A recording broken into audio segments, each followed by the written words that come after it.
Зошто го нема пакетот, здравствениот пакет за услуги?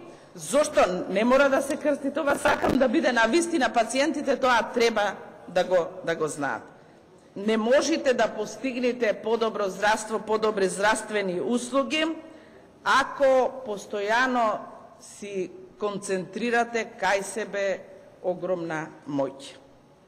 И сега само ќе ви прочитам што спаѓа во надлежност на министерот по новиот закон за здравствена заштита. Почнувајќи од цените на лекарски услуги, за дополнителната работа исто со одобрение благослов на министерот, до формирање на комисија за етички кодекс, здравствен совет, координативно тело за политики во здравството. Значи, сето тоа зависи од министерот, а никако од фелата. Фелата треба да молчи, да слуша и да трпи драконски казни кои што се пропишани со овој закон.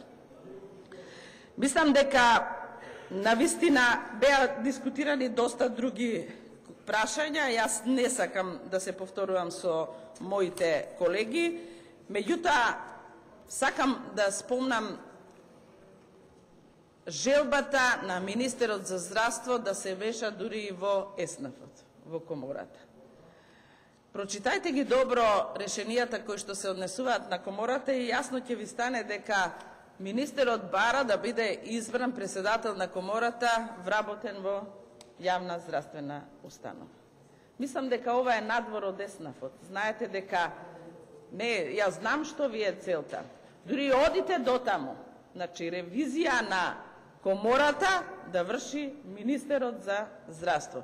Дури одите до таму, затоа што не сте задоволни од сегашните ставови можеби на коморите да се усогласат по овој закон во рок од 3 месеци. Тоа значи да им престане мандатот на председателите на овие комори, а за разлика, само за споредба да ви дадам, членовите на управен одбор, на управните одбори на здравствените институции, кои што се партиски војници, тие можат да си го одработат својот мандат до крајот на траењето на мандатот.